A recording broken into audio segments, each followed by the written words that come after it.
Welcome back. हम बात कर रहे हैं लिस्ट के बारे में। इस वीडियो में हम बात करेंगे how to find the length of list. Length का मतलब होता है कि लिस्ट में कितने एटम्स प्रेजेंट हैं। दो तरीके हमारे पास। पहला तरीका है by using the len function, जो कि एक इनबिल्ट फंक्शन होता है, एंड दूसरा तरीका है by manually writing Python programme.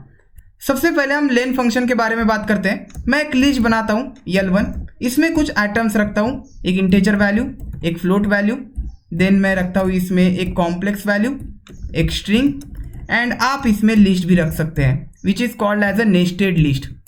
List के अंदर लिस्ट। सो अगर मुझे इसका लेंथ फाइंड करना है तो मैन्युअली हम देखेंगे कि इसका लेंथ क्या है। 1, 2, 3, 4 एंड 5। L1 लिस्ट में 5 एलिमेंट्स हैं। सो लेन फंक्शन का यूज करके हम ये पता लगा सकते हैं। लेन फंक्शन, इसके अंदर सिर्फ लिस्ट का नाम पास कर देना है, दैट इज L1, और डायरेक्ट आप ये लिस्ट भी पास कर सकते हैं। सो ये जो एक्सप्रेशन है, ये पाइथन स्टेटमेंट जो है आपको लेंथ रिटर्न करेगा L1 की। सो आप इसे प्रिंट करवा सकते हैं और किसी वेरिएबल में असाइन भी करवा सकते हैं। मैं प्रिंट करवाता हूँ एक अच्छा सा मैसेज देके, length of list is, then यहाँ पे देना है हमें कॉमा। सेव करके मैं इसे CMD में रन करता हूँ।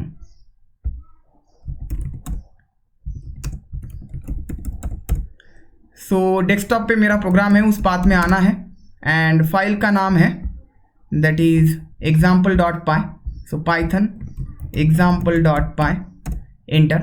So length of list is 5, मतलब ये जो हमारी L1 लिस्ट है इसमें 5 एलिमेंट्स हैं। सो इस पूरे को एक एलिमेंट कंसीडर किया जा रहा है। दूसरा तरीका है बाय राइटिंग मैनुअल प्रोग्राम। सो मैं इसे कमेंट करता हूँ। मैन्युअली लेंथ फाइंड करने के लिए हमें एक काउंटर वेरिएबल क्रिएट करना पड़ता है एंड उसे इनिशियलाइज करना पड़ता है विथ वैल्यू 0।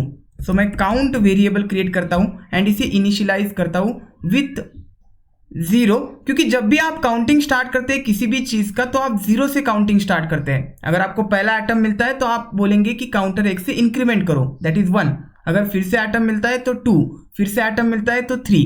सो हम हर एक एलिमेंट को यहाँ पे विजिट करेंगे। हर एक एलिमेंट को विजिट करने के बाद हम काउंटर को 1 से इंक्रीमेंट करेंगे। तो विजिट करने के लिए हम कोई भी लूप यूज कर सकते हैं। मैं यहाँ पे फॉर लूप का इस्तेमाल करता हूँ। So for atom in L1, सो हर एक एटम को विजिट किया जाएगा एंड हर एक एटम को विजिट करने के बाद काउंट को इंक्रीमेंट करना है बाय 1।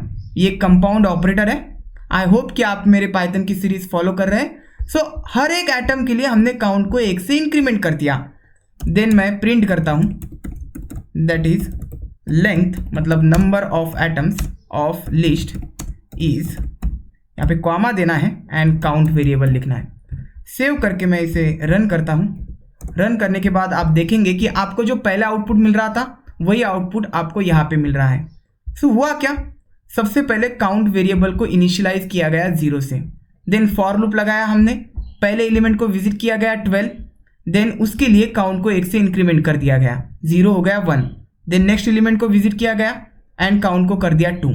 देन नेक्स्ट एलिमेंट को काउंट 3, देन नेक्स्ट एलिमेंट को विजिट किया, काउंट इज 4, नेक्स्ट एलिमेंट को विजिट किया, काउंट इज 5, एंड ये लूप स्टॉप हो जाएगा after visiting all the elements, and then print statement execute होगा, length of list is and count now contains the value 5, और ये count की जगह पर प्रिंट हो रहा है।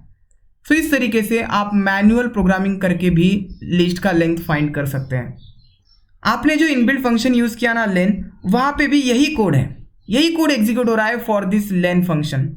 सो गाइज, इस वीडियो में बस इतना ही। उम्मीद करता हूँ कि आपको ये वीडियो पसंद आया होगा।